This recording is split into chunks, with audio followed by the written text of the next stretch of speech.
A mí como lector, insisto, es una poesía, bueno, es que el recorrido, el trayecto que tiene poético y como escritor Pedro García Cabrera es que nos recoge desde el posmodernismo, las vanguardias y eso que se llamó la poesía social los años 50, ¿no?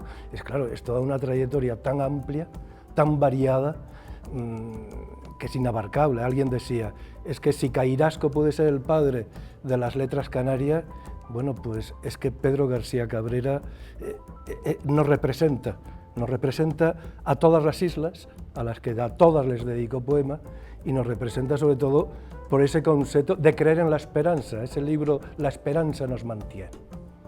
Y claro, uno lee, y en la prosa, y lee siempre esa mente tan abierta, tan en lo universal, que rehúye, a pesar de, yo creo que es uno de los más canarios y al mismo tiempo más universales de los poetas que tenemos.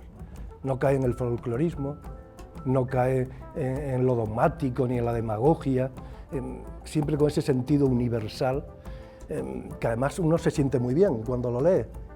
A pesar de las imágenes surrealistas o atrevidas que puede introducir, uno sale reconfortado porque te está hablando de forma natural. Los últimos poemas, por ejemplo, que me vienen a la mente, hablan de la naturaleza, de la contaminación, de la cesta de la compra, por cierto, temas muy actuales, ¿no? Y siempre la libertad, el amor y la poesía como los tres colores de la bandera, ¿no? De su bandera poética y humana, ¿no? No sé, la prosa, hombre, los ensayos, es que desde muy joven leer la prosa, y no tanto la prosa de creación, es decir, la prosa comprometida. Es decir, cuando habla, por ejemplo, de la arquitectura racionalista, que conoce bien, pero él relaciona el arte y la belleza que debe llegar al máximo de gente, debe llegar a los trabajadores. Y entonces piensa en las viviendas para los trabajadores, pero no en viviendas cualesquiera, sino el racionalismo, la modernidad, el confort para esos trabajadores. Es un derecho. O escucharlo, o leerlo. Digo escucharlo, yo tuve la suerte de escucharlo también. Era un pibillo de 17 años, pero lo llegué a escuchar aquí por Barrio Nuevo, y en La Verdellada, en fin. La importancia de la educación, de la enseñanza, el tema de la mujer, de acercar la enseñanza a la mujer, la formación, la vivienda. Es decir, son todas una serie de elementos en los que seguimos todavía, digamos, batallando, ¿no? Y él eso, pues con apenas 30 años lo tenía clarísimo y lo escribe. O El hombre en función del paisaje, ese ensayo que yo creo que debiera ser leído cada vez más, ¿no? Que huye además de los localismos, ¿no? Y se fuera eso de la mantilla o la manta esperancera o la mantilla o el cachorro, ¿no? Esas son tonterías que nos dividen, ¿no? Hay otros elementos que nos unen como canarios, como pueblo, que nos sitúan en el universo.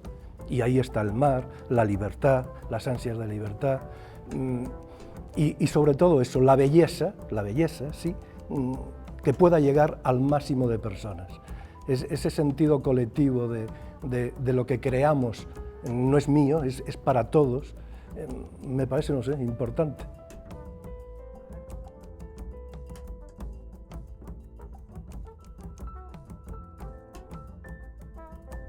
Yo a él lo conocía porque se hablaba en la facultad y los compañeros hablaban de Pedro García Cabrera. Yo no lo había empezado a leer, fue después. Claro, yo tenía 17 años recién cumplidos, no sé cómo, esas cosas que suceden. Alguien de la Asociación de Vecinos de Barrio Nuevo y de La Verdellada, y junto, pues estaban empezando en aquel momento también a organizarse en las escuelas, el profesorado y también los padres y madres, y de repente me vi envuelto escuchándolo en recitales dirigidos a maestros y a padres y madres. Pero yo muy cohibido, me parecía un hombre inmenso, que no lo era, probablemente en estatura, pero me parecía inmenso con la chaqueta, con aquella voz. Yo no me atrevía, lo veía no sé, me parecía algo que uno podía tener en los libros y de repente lo tenía ahí, no sé. Y lo recuerdo siempre muy, muy agradable, siempre conversando con todo el mundo, callado al mismo tiempo porque era muy reflexivo, pues eso me parecía a mí, yo no... Pero bueno, recuerdo en Tacoronte, en Tegueste, en Tejina, también, porque luego nos unimos ahí un grupo de chicos y chicas y lo acompañábamos a esos pequeños recitales que eran en colegios, asociaciones de vecinos, y si nadie te dice, oye, que este es el gran Pedro. Sí, un señor que hablaba, recitaba, pero muy sencillo, muy próximo. Esa es la idea que yo tengo. Estoy hablando del año 75. Era recibido con mucho respeto, con admiración. Con mucho respeto y admiración.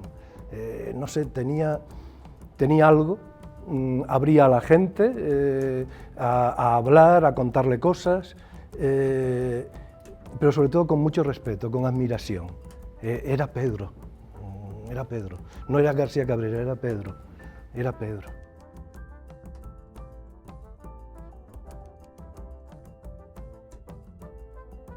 En la poesía actual hay de todo, ¿no? Es decir, ni yo soy experto, pero hay una poesía efectivamente que se está haciendo muy hacia adentro y que para ser leída y que se ha olvidado de la plaza pública. Y claro, me preguntaba al principio, hablábamos de Pedro Lezcano y Pedro García Cabrera, creía en la palabra dicha públicamente en la plaza y en voz alta, la palabra recitada, esa era la poesía. Que pueda hablar del amor, por supuesto, el amor que es más revolucionario que amar, por supuesto, lo que nos puede salvar es el amor, ¿no? Y creo que también en algún lado lo dejó dicho en alguna entrevista a Pedro García Cabrera. Claro, la palabra dicha es fundamental, la palabra recitada, eso nos hermana, es la comunicación. Y a veces nos olvidamos que la comunicación también es la oralidad. Y en eso Pedro García Cabrera sí creía, evidentemente. Y hoy en día hay, digamos, una hornada de poetas que son más de escritura, más hacia adentro, con una poesía a mí me parece maravillosa, magistral. Tenemos grandísimos poetas, grandísimas poetas, gente joven renovando el lenguaje, a mí me parece admirables, pero es verdad que falta pensar que la poesía es para estar en la calle, para ser dicha públicamente, en voz alta, no susurrada, en voz alta, claramente. Y sí, yo echo de menos eso también, es cierto.